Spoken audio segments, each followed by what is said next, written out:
नमस्कार, हमारा नाम है समरीन और आपने देखना शुरू कर दिया है लाइव सिटीज। देखिए, गोपाल खेमका की हत्या ने सभी को हिला कर रख दिया है। सबसे बड़ा सवाल यही बना हुआ है कि आखिर बिहार को किसकी नजर लग गई है और बिहार में ये क्या हो रहा है। देखिए, आपको बता दें कि अब से कुछ देर पहले जनसुराज के नेताओं ने भी बड़ी प्रेस कॉन्फ्रेंस बुलाई थी और इस पीसी में बड़ा ऐलान भी हो गया है। तो क्या कुछ कह रहे हैं जनसुराज के नेता, सबसे पहले आप उनको सुनिए। आज की इस प्रेस कॉन्फ्रेंस में आप सबों का बहुत बहुत स्वागत। चिंता की विषय बिहार की विधि व्यवस्था, बिहार का अपराध की व्यवस्था अब सिर के ऊपर पानी होने लगे। आए दिन नाबालिगों के साथ बलात्कार की घटनाएं तो आपके सामने हम लोग लाए हैं। उस पर हम लोगों ने आंदोलन तक किया है, स्वास्थ्य मंत्री के घर का घेराव तक हुआ, लेकिन इस गोंगी बहरी निकम्मी सरकार को थोड़ी भी शर्म नहीं। अब दिन दहाड़े गोलियां चल रही, हत्याओं का दौर चल रहा और रात के समय क्लब से लौटते समय एक अरबपति व्यवसायी गोपाल खेमका जी, उनके घर के सामने अपराधी निर्भीक ढंग से आकर गोली चलाते हैं, आराम से स्कूटी पर बैठ कर निकल जाते हैं। क्या पता ये महाजंगल राज की पुनरावृत्ति है। नीतीश कुमार जी का सुशासन कहाँ चला गया? हमें लगता है कि 2 बार नीतीश कुमार जी आरजेडी के साथ बैठ के सत्ता में है, तो आरजेडी के जितने जंगल राज के नमूने थे, जंगल राज के कारक थे, तो सारे के सारे कारक नीतीश कुमार की सरकार में इनके कंधे पे सवार हो गए और उसके बाद से ये सुशासन की सरकार कुशासन में बदल गई। ये सिर्फ आरजेडी की सरकार चलाने का दिन है। ये चुंबक में इंडक्शन से चुंबक बन जाता है, उसी तरह सरकार को चलाने से जो लगता है कि कुशासन की सरकार बन गई है। और इसीलिए तेजस्वी जी जब कुछ बोलते हैं अपराध पे तो हंसी आती है। मुझे याद आता है इस समय लोगों की गाड़ी कहीं से चोरी होती है, चोरी होती थी और मुख्यमंत्री आवास से बरामद होता था। इनके चहेते जो नेता और संबंधी थे साधु जी और सुभाष जी ने हाल में क्या आरोप लगाया? अपहरण के तमाम मामलों का निपटारा और अपहरण की फिरौती वसूली का मामला मुख्यमंत्री आवास से चलता था। तो तेजस्वी जी जब अपराध पे बोलते हैं, उन्हें पहले उन 15 वर्षों के लिए भी अपने आप को देखना होगा, झांकना होगा। तो अब तो ये समय आ गया है कि एक समय वो जंगल राज था, आज नीतीश जी का महाजंगल राज है। शराब माफियाओं का, बालू के ठेकेदारों का और जमीन के दलालों का। कैसे हम भूल सकते हैं कि 1 साल पहले जमीन की दलाली के मामले में एक व्यक्ति की जब अपने वकील के यहाँ थे तो आके अपराधियों ने उसकी हत्या कर दी। बाद में मालूम हुआ कि मामला जमीन से जुड़ा हुआ था और सिर्फ 6 लाख रुपए के कमीशन को बचाने के लिए उसकी हत्या कर दी गई थी। कौन थे वो लोग जिन्होंने हत्या की? पुलिस का तो रिकॉर्ड होगा। तो मेरा ये मानना है कि नीतीश जी का अहवाल पूर्ण रूप से समाप्त हो चुका है। भारतीय जनता पार्टी, केंद्र की सरकार एक ऐसे व्यक्ति को बिहार की 14 करोड़ जनता पर थोपी हुई है, इस व्यक्ति का मानसिक संतुलन समाप्त हो चुका है। जिस तरह स्टेज पे महिलाओं का आलिंगन करने का प्रयास करते हैं, जिस तरह वो प्रधानमंत्री का पैर छूने का प्रयास करते हैं, जिस तरह वो उनका हाथ देखने लगते हैं, ये असामान्य व्यवहार क्यों? ये साबित करता है कि ये चिकित्सा के हिसाब से, स्वास्थ्य के हिसाब से किसी पद को धारण करनी होती है तो उसका मेडिकल टेस्ट होता है।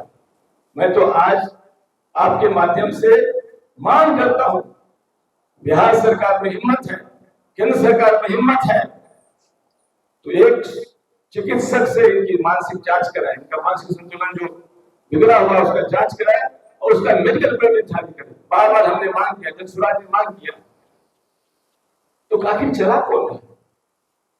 जो लोग सरकार को चला रहे हैं उन पर कोई अकाउंटेबिलिटी नहीं है। इसीलिए अग्रवाल समाप्त है, प्रशासन का की कोई पकड़ रही नहीं, जिस कारण से अपराध के लगाम है और भ्रष्टाचार में जो आलम है, उनके परिवार के लोगों का आरोप लगा रहे थे, जिस तरह के आरोप परिवार के लोग लगा रहे थे पुलिस पे, ये तो साबित करता है पटना राजधानी की पुलिस के विषय में क्या लोगों का भाव है, क्या लोगों का कहना है। जब तक परसेप्शन ठीक नहीं होगा, एक बार बुलंद नहीं होगा, तब तक अपराध नहीं हो सकता। मैं तो खुद पुलिस विभाग में काम किया और बिहार में काम किया, और उस समय काम किया जिस समय लोग कहते थे कि जंगल राज है, फिर भी कम से कम हमने अपने कार्यकाल में अपराधियों पर लगाम लगाने में कभी कोई कसर नहीं छोड़ी। तो मेरा तो मांग है, मैंने तो आज डीजीपी महोदय से बात भी किया, एसएसपी पटना से भी बात किया कि भाई ऐसी घटना घटने के बाद कम से कम कमान संभालिए। डीजीपी साहब, आपकी साख बहुत है, आपकी ईमानदारी और निष्ठा पे कोई सवाल नहीं लगा सकता। मैं आपको व्यक्तिगत रूप से जानता हूँ कि आप अपराधी पर लगाम लगाने में काफी सफल रहे हैं। कम से कम एक बार बिहार की प्रतिष्ठा के लिए, पुलिस की साख के लिए और सरकार की साख के लिए इस कांड का उद्भेदन शीघ्र करें। तो हम 3 मांग स्पष्ट रूप से सरकार से रखना चाहते हैं।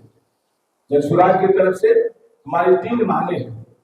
पहली मांग है 48 घंटे के अंदर इस निशंस हत्या में शामिल अपराध कर्मियों को, और खास करके खेमका जी के पुत्र की भी हत्या 7 वर्ष पहले हुई थी, जिसे पटना के अपराधियों का हाथ आया था, कहीं न कहीं उस हिस्ट्री को भी खंगालना होगा। 48 घंटे के अंदर अनुसंधान कर दूध का दूध, पानी का पानी करने के लिए और सही अपराधियों को सामने लाने का प्रयास करें। यदि 48 घंटे के अंदर ऐसा नहीं होता है, जनसुराज आंदोलन की सड़कों पर उतरेगी।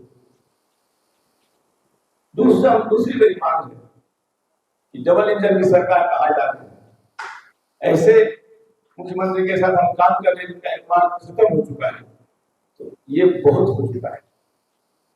अपराध की इस करती व्यवस्था में केंद्र सरकार कोई थोड़ी शर्म हया और बिहार के लोगों के प्रति ममत्व है, यहाँ के लोग अपराध से बचाया जाए तो तुरंत मुख्यमंत्री को बर्खास्त करें और राष्ट्रपति शासन लागू करें और यहाँ की विधि व्यवस्था को दुरुस्त करने का प्रयास करें। उप मुख्यमंत्री भी गए थे गोपाल खेमका की जेल, उनका भी गुस्सा मैंने देखा है, लेकिन इस गुस्सा से लाभ नहीं होगा। केवल गुस्सा करके पब्लिक को दिखाने की गुस्सा मत कीजिए। यदि है हिम्मत तो भाजपा को तुरंत नीतीश कुमार की सरकार को बर्खास्त कर यहाँ पर राष्ट्रपति शासन लागू करे, क्योंकि शासन नीतीश कुमार के माध्यम से नहीं हो रहा। चंद उगाही मंत्री हैं और चंद पदाधिकारी हैं जो सेवानिवृत्त हैं, वो शासन व्यवस्था चला रहे हैं। इसलिए हाई टाइम है कि राष्ट्रपति शासन लागू कर पूरी व्यवस्था को सुधार करने का प्रयास करें, तभी बिहार से अपराध पर लगाम लगेगा। और तीसरी मांग है,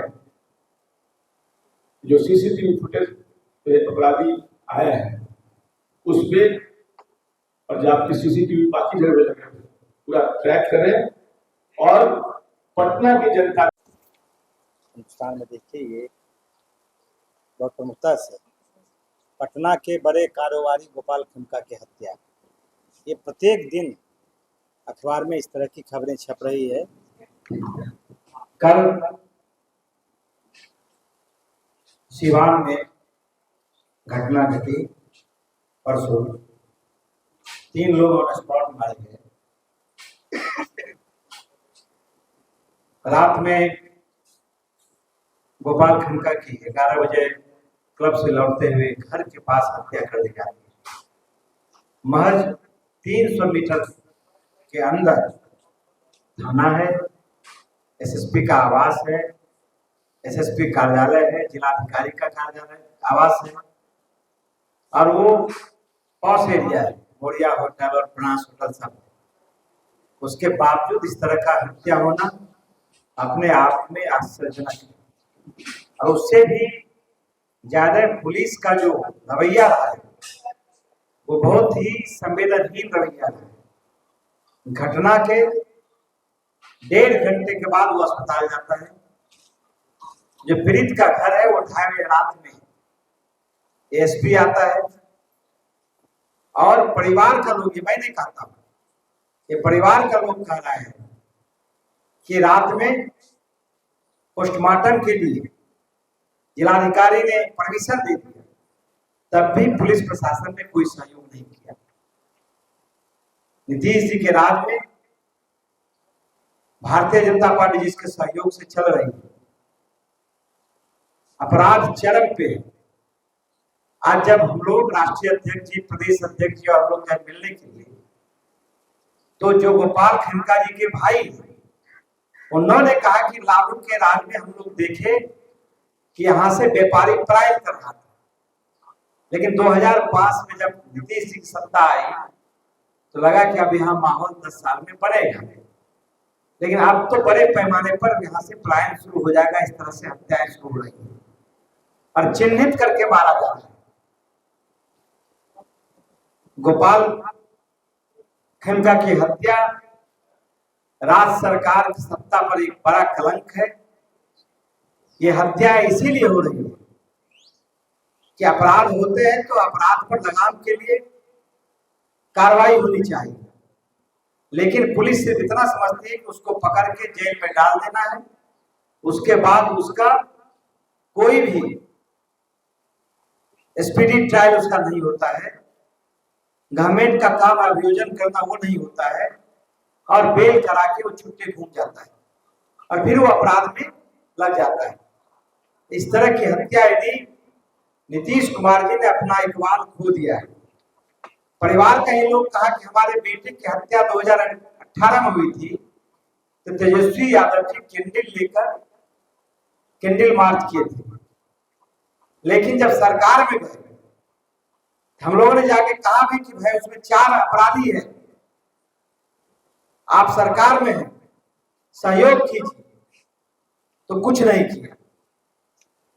अभी आप मिश्रा जी ने कहा कि भाई तेजस्वी यादव को ये कोई राइट नहीं है कि अपराध पर वो बोले, उनको भी 3 साल मौका लगा। और सबसे खराब हालत तो भारतीय जनता पार्टी का है। वो जब हम लोग गए थे मिलने के लिए तो विजय सिन्हा भी उनसे मिलने गए थे, बहुत गुस्से में थे।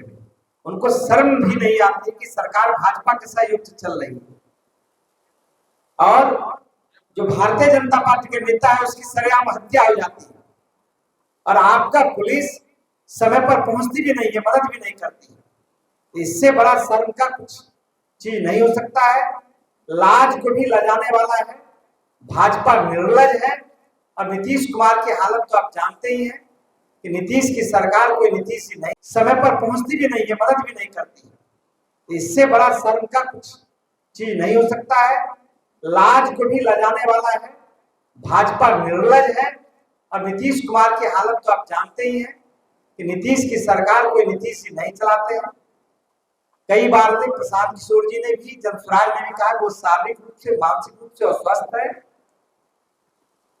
कुछ अधिकारी जो रिटायर और भ्रष्ट अधिकारी हैं वैसे लोग ही चला रहे हैं। इस परिस्थिति में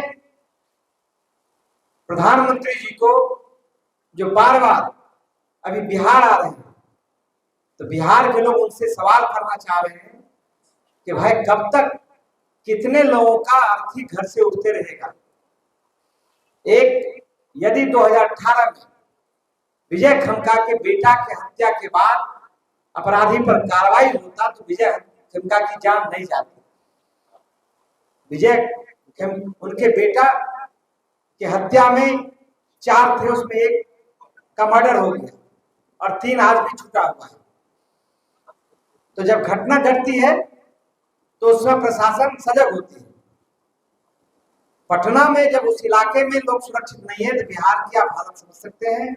बिहार की हालत बहुत बदतर है। जनसुराज ने समय दिया है कि 48 घंटे में हम लोग प्रशासन को अभी भी मौका दिए कि आप तुरंत अपराधी को पकड़िए, नहीं तो 48 घंटे के बाद जनसुराज बाध्य करेगा भाई कि आप ऐसे लोग, जब पुलिस लोगों को सुरक्षा देने में सफल नहीं हो रही है तो फिर वैसे राज का रहने का क्या आवश्यकता है। जनसुराज 48 घंटे का मौका देती है, सरकार पकड़े, नहीं तो जनसुराज सड़क पे और आंदोलन करने के लिए बात होगा। है कि हर बार हम सुनते हैं कि अब इस बार जनसुराज सड़क पर उतरने जा रहा है, इस मामले को लेकर उतर रहा है, उस मामले को लेकर उतर रहा है, लेकिन होता कुछ नहीं है। तो इस बार भी आप लोगों ने कहा है कि सड़क पर उतरेंगे, इस बार फिर कुछ नहीं होगा। ये पहला सवाल। और दूसरा सवाल कि क्या इसको लेकर के मुख्यमंत्री नीतीश कुमार से मिलिएगा, जनसुराज की टीम जाएगी? हम लोगों ने महामहिम राज्यपाल जी से लगातार 15 दिन से समय मांग रहे हैं।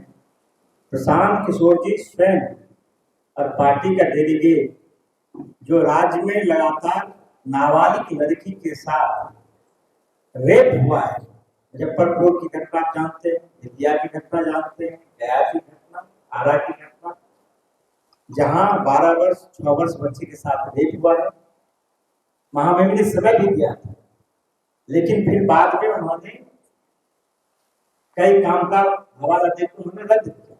हम लोग लगातार समय मांग रहे हैं, हम लोग फिर समय मांग रहे हैं महामहिम जी से मिलने का। प्रशांत जी का भी है, हम लोगों का भी है। एक दूसरा आपने सवाल किया कि आप लोग करते हैं, कोई परिणाम नहीं निकलता है।